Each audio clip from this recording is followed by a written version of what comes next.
Salam, Bapak, Ibu, Saudara-saudara, dan keluarga Allah yang dikasihi Tuhan. Puji Tuhan, pada saat ini kita masuki pada persekutuan doa keempat dalam bulan keluarga tahun 2020. Untuk itu kita akan mulai persekutuan doa ini dengan masuk dalam suasana hening. Saya hantarkan.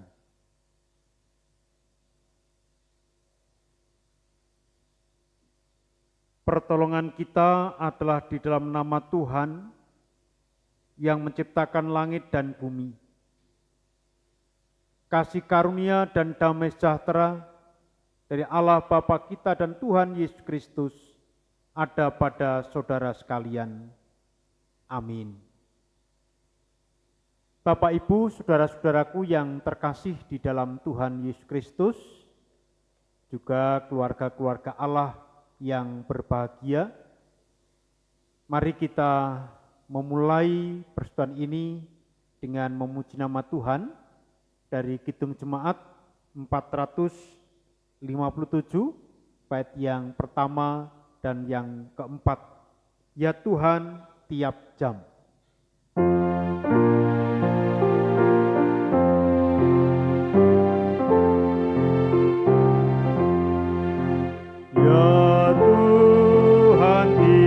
Jam ku memerlukanmu, Engkaulah yang memberi sejahtera penuh. Setiap jam ya Tuhan, Engkau ku perlukan, ku datang juru selamat. Berkatilah.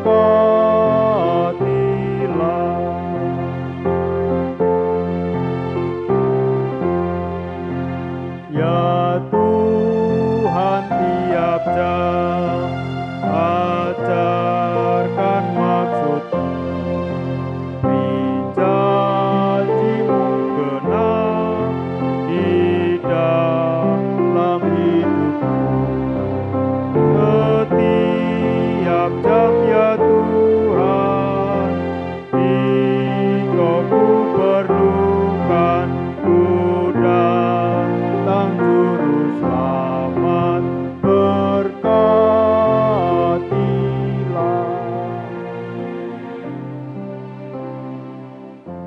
Mari kita berdoa. Bapa di surga, sumber kehidupan dan pertolongan kami bersyukur atas penyertaan dan pimpinan-Mu. Kami boleh melewati perjalanan kehidupan pribadi dan keluarga hingga pada saat ini tetap di dalam penyertaan Tuhan. Dan pada saat ini kami memasuki persekutuan doa yang keempat dalam rangka bulan keluarga tahun 2020. Oleh karena itu Bapa di surga, dengan persekutuan doa ini kiranya terus menggugah kami, keluarga-keluarga Allah, untuk senantiasa bergaul intim dengan Tuhan, membangun mezbah Allah dalam keluarga-keluarga kami masing-masing, sehingga hadirat Tuhan nyata dalam kehidupan keluarga Allah ini.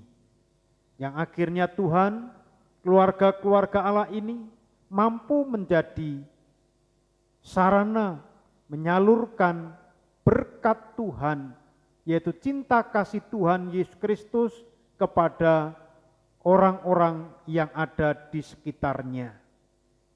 Dan pada saat ini Bapa di surga, kami hendak mendengarkan kebenaran firman-Mu. Untuk itu bersabdalah, kami siap mendengarkan dan melakukan dalam pimpinan Roh Kudus Tuhan.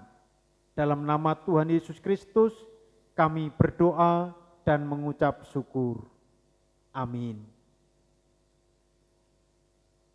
Bapak, Ibu, saudara-saudaraku yang terkasih di dalam Tuhan Yesus Kristus, adapun firman Tuhan, saat ini kita terima bersama dari kitab Yakobus pasal 4 ayat pertama sampai dengan yang ketiga. Yakobus pasal 4 ayat pertama sampai ketiga yang demikian. Dari manakah datangnya sengketa dan pertengkaran di antara kamu? Bukankah datangnya dari hawa nafsumu yang saling berjuang di dalam tubuhmu? Kamu mengingini sesuatu, tetapi kamu tidak memperolehnya. Lalu kamu membunuh. Kamu iri hati, tetapi kamu tidak mencapai tujuanmu. Lalu kamu bertengkar dan kamu berkelahi.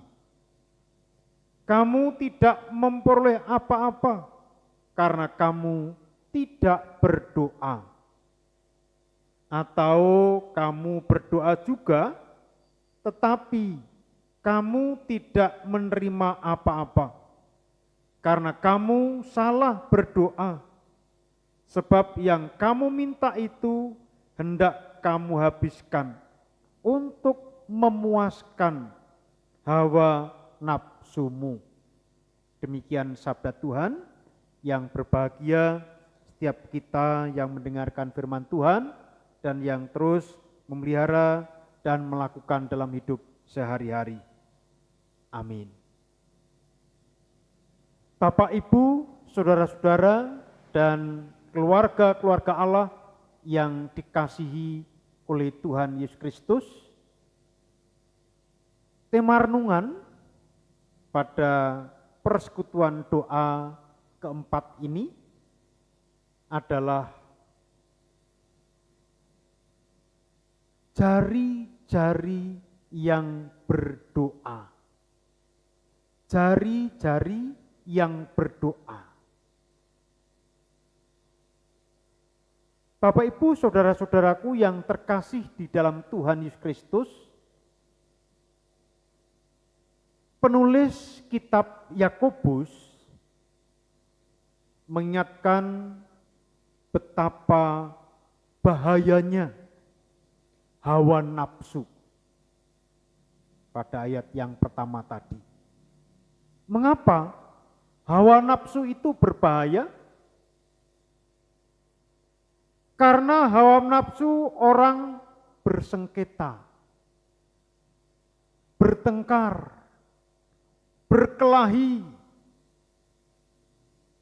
Hawa nafsu juga merusak kehidupan persekutuan,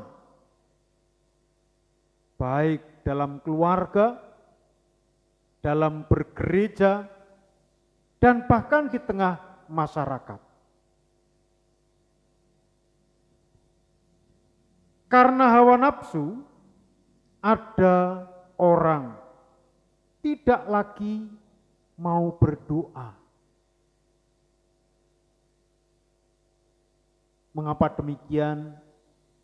Karena merasa bahwa doanya tidak pernah dikabulkan oleh Tuhan. Di sisi lain, ada orang lain yang rajin berdoa. Akan tetapi, hanya demi kepentingan diri sendiri, memuaskan keinginannya. Itulah yang disebut doa, tetapi dikuasai oleh hawa nafsu.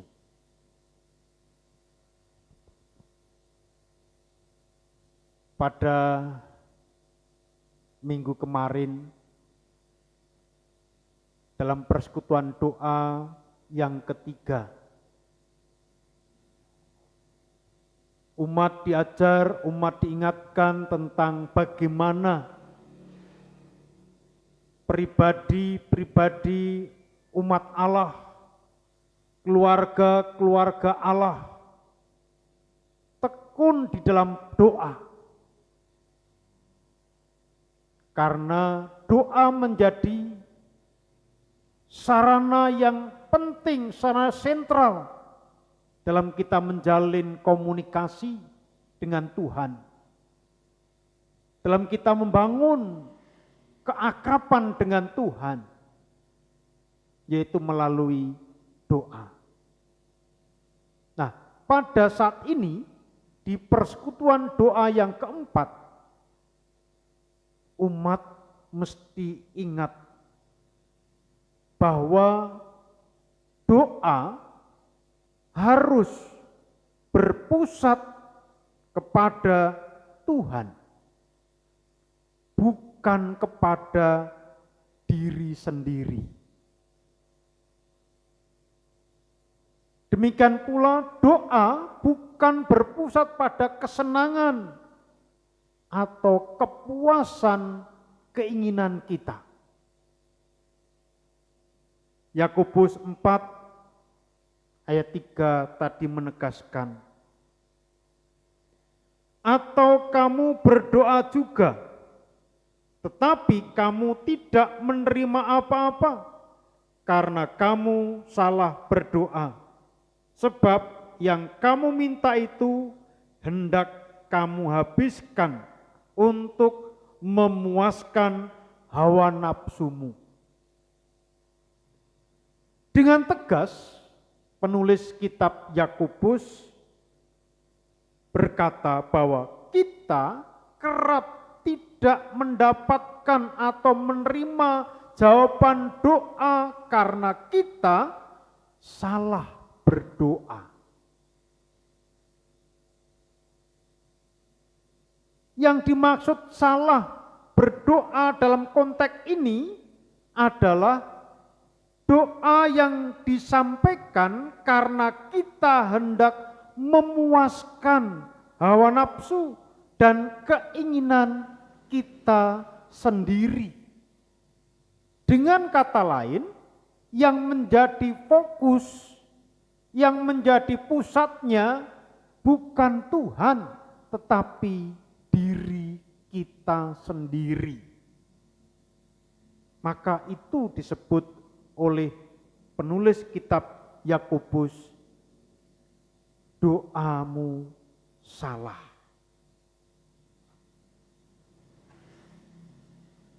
Bapak, Ibu, saudara-saudara yang terkasih dalam Tuhan Kristus, lalu bagaimana kita dapat membangun kehidupan doa yang berpusat kepada Tuhan? Tentu saja ada banyak firman Tuhan yang dapat membimbing kita, menuntun kita dalam mengungkapkan doa dan pokok-pokok doa yang berpusat kepada Tuhan. Untuk membantu mengingatnya, kita dapat menggunakan jari-jari tangan kita yang biasanya kita lipat ketika kita berdoa. Kita dapat belajar dari sebuah ilustrasi. Ada gambar tangan yang berdoa. Menarik tentang jari-jari yang berdoa, sebagaimana dituturkan dalam kisah The Prayer Hand dari suatu komunitas yang bernama Child's Evangelism Fellowship. Jari-jari tangan kita ini ternyata punya makna. untuk kita bisa berdoa yang kemudian berpusat kepada Tuhan. Kita bisa belajar dari jari-jari ini. Dari jari-jari tangan kanan dapat membantu kita mengingat ungkapan-ungkapan doa sebagai berikut. Jempol atau jari jempol atau ibu jari yang biasa kita pakai untuk memuji, mengakui suatu kehebatan, membawa kita pada kebesaran dan keagungan Tuhan. Karenanya kita memuji dan menyembah Dia. Kita mengungkapkan pengakuan kita tentang siapa Dia yang berdaulat, yang punya otoritas atas hidup kita. Berikut jari telunjuk yang biasa diucapkan untuk menyatakan diri atau mengakui sesuatu. Mengingatkan kita pada kekudusan dan keadilan Tuhan, serta menunjukkan keadaan diri kita yang berdosa, penuh dengan keterbatasan, kelemahan, dan ketidakberdayaan. Karenanya kita perlu mengakui segala dosa, kesalahan dan pelanggaran kita, dan memohon ampun dari Yang Maha Kudus.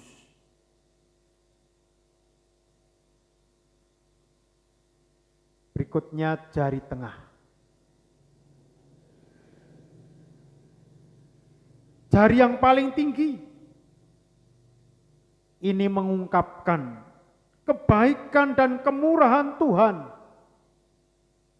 Karenanya kita meninggikan dan mengucap syukur atas pemberian yang sudah Tuhan curahkan, limpahkan dalam kehidupan kita. Sudah selayaknya kita mengagungkan Tuhan.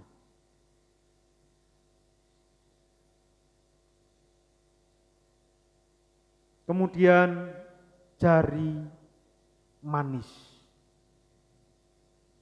tempat cincin pertunangan, cincin perkawinan kita sematkan di sini. Ini mengungkapkan kasih dan kesetiaan Tuhan. Oleh karena itu, kita menjawab dengan menyatakan kasih dan cinta kita kepada Tuhan. Karena begitu besar kasih-Nya Allah atas hidup kita. Dan yang terakhir, jari kelingking. Melambangkan diri kita yang kecil dan berada di urutan terakhir. Ini mengingatkan diri kita betapa kecil dan tidak berartinya kita. Sehingga kita patut menyerahkan diri kita pada otoritas, kedaulatan, dan kebijaksanaan Tuhan. Dan sudah selayaknya kita mempercayakan sepenuhnya hidup dan kehidupan kita dalam kuasa Tuhan, serta sudah semestinya pula kita taat, patuh, menjadi penurut-penurut Allah. Itu belajar dari jari-jari tangan kanan kita. Dengan bantuan kelima jari tangan kanan, kita bisa merasakan bahwa kita harus berpusat kepada Tuhan ketika kita berdoa. Demikian pula kita belajar dari jari-jari tangan kiri kita. Ini ada maknanya pula. Jari-jari tangan kiri dapat kita pakai untuk mengingatkan pokok-pokok yang perlu kita doakan. Jari jempol atau ibu jari tangan kiri, yang jika kita melihat tangan untuk berdoa letaknya paling dekat dengan dada.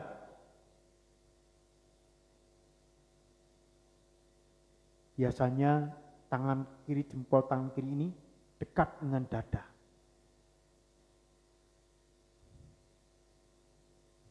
Ini melambangkan orang-orang yang dekat dengan hati kita, itulah yang perlu kita doakan. Misalnya orang tua kita, saudara kita, keluarga kita, sahabat-sahabat kita. Kemudian jari telunjuk yang biasa dipakai untuk menunjuk, melambangkan orang-orang yang menunjukkan jalan pada kita. Kita wajib mendoakan. Doakanlah orang-orang yang telah membimbing kita. Pendeta,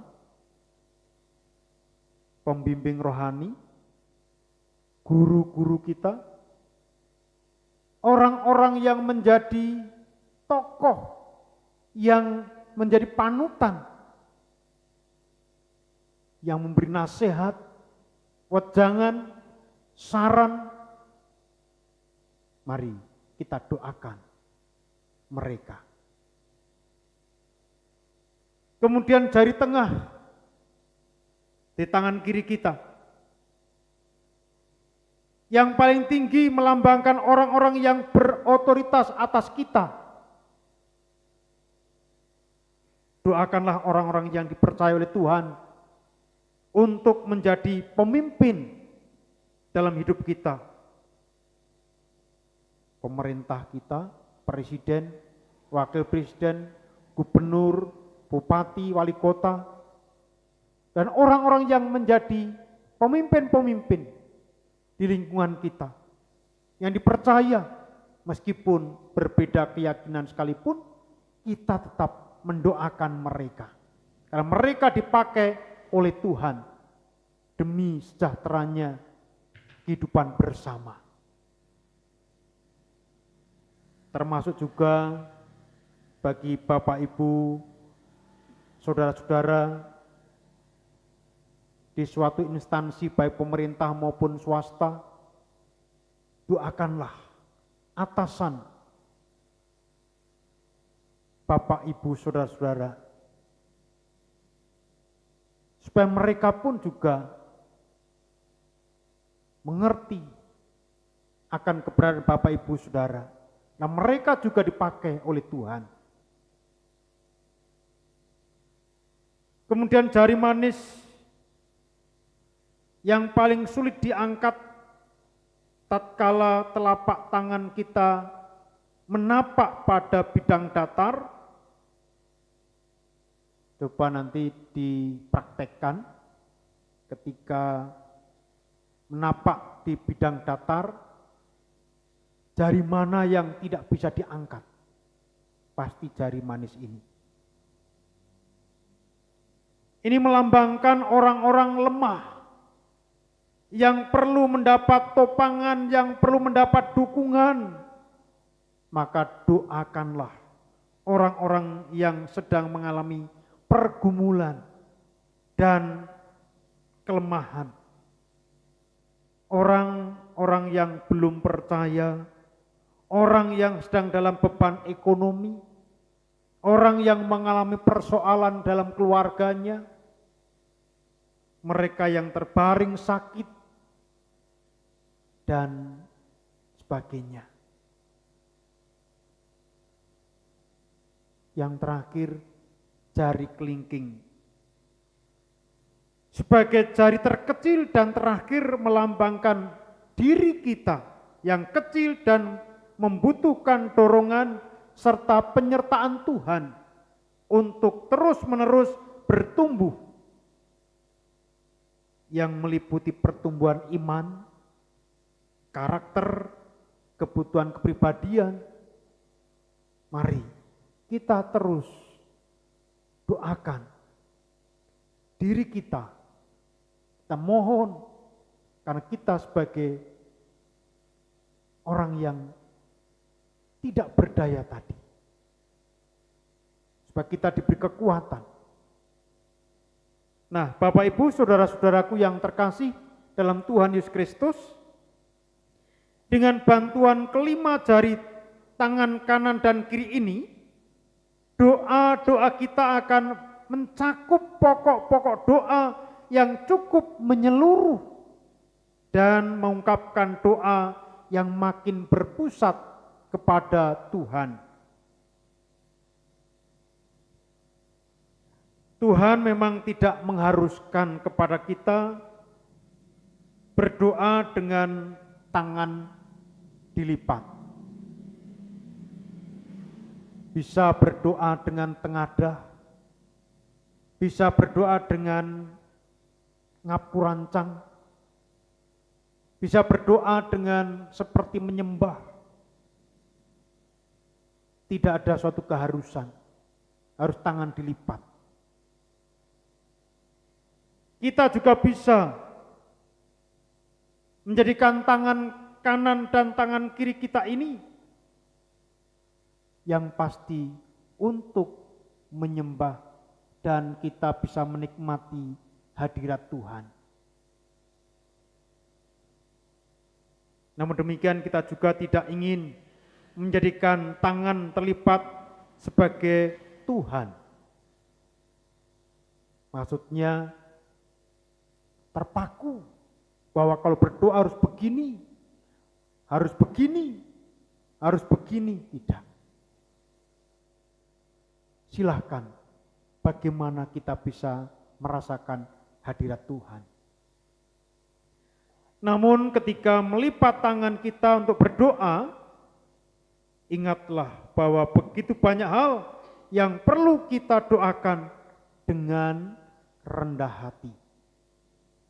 Bukan hanya bagi diri kita, melainkan juga orang-orang yang dipercayakan Tuhan, orang-orang yang ada di sekitar kita, orang-orang yang mengasihi kita dan yang kita kasihi.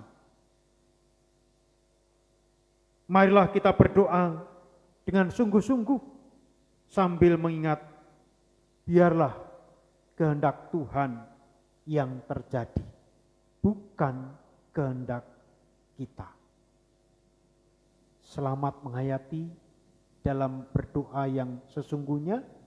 Tuhan Yesus memberkati. Amin.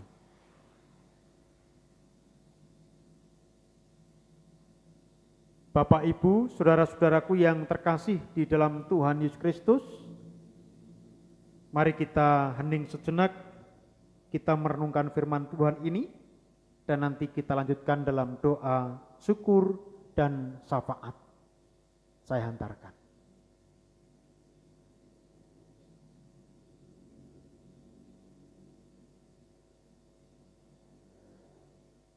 Saat hening cukup, mari kita berdoa.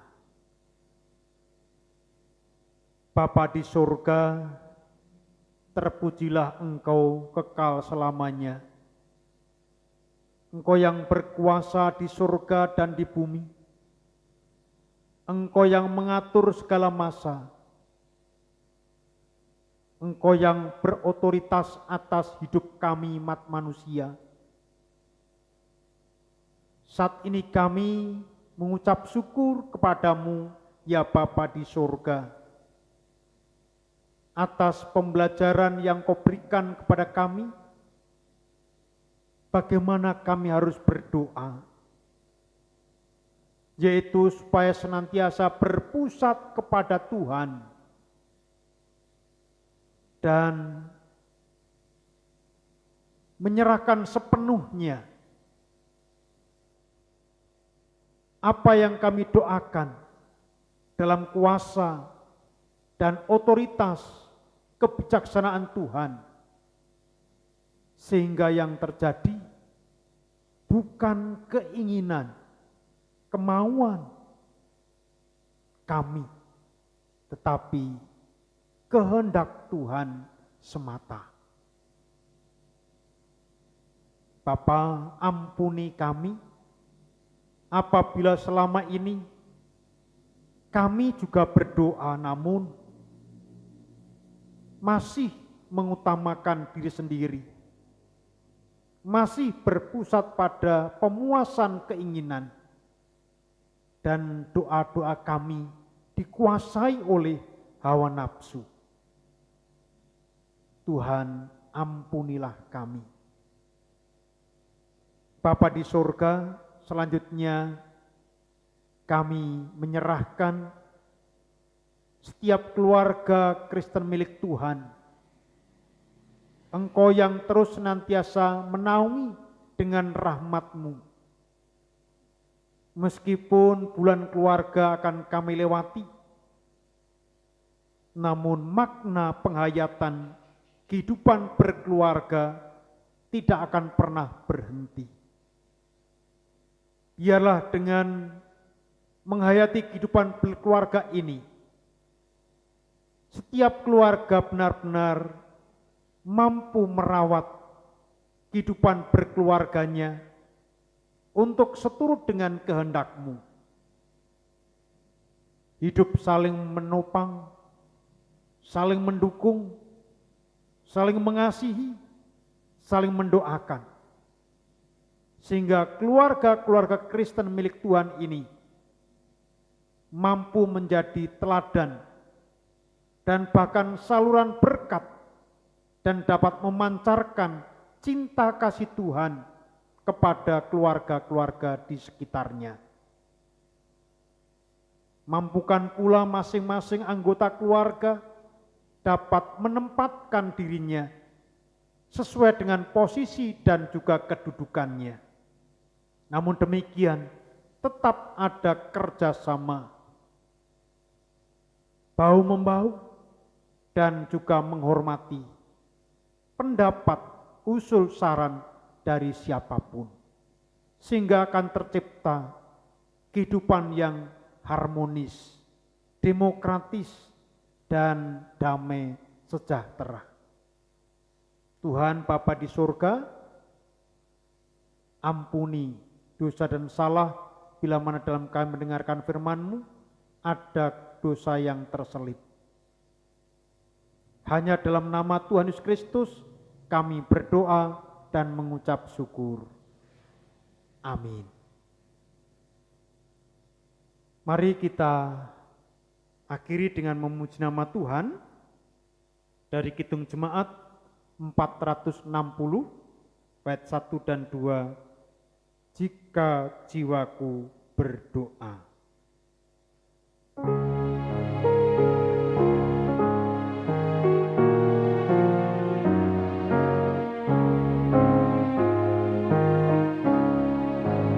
Jika jiwaku berdoa kepadamu, Tuhanku, ajar aku terima saja pemberian tangan-Mu dan mengaku seperti Yesus di depan sengsaranya. Jangan kehendakku Bapa, kehendak-Mu jadilah.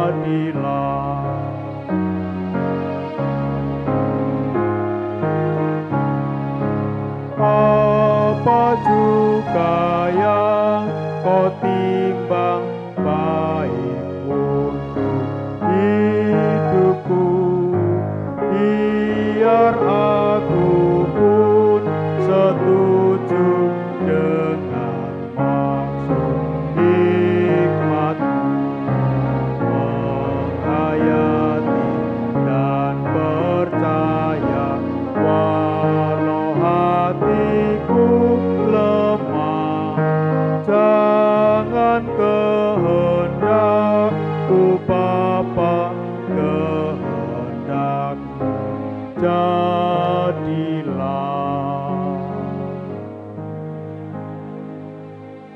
terimalah berkat dari Tuhan, kasih karunia dari Tuhan Yesus Kristus, kasih Allah Bapa dan persekutuan Roh Kudus menyertai keluarga-keluarga Allah sehingga dipenuhi dengan damai sejahtera. Amin.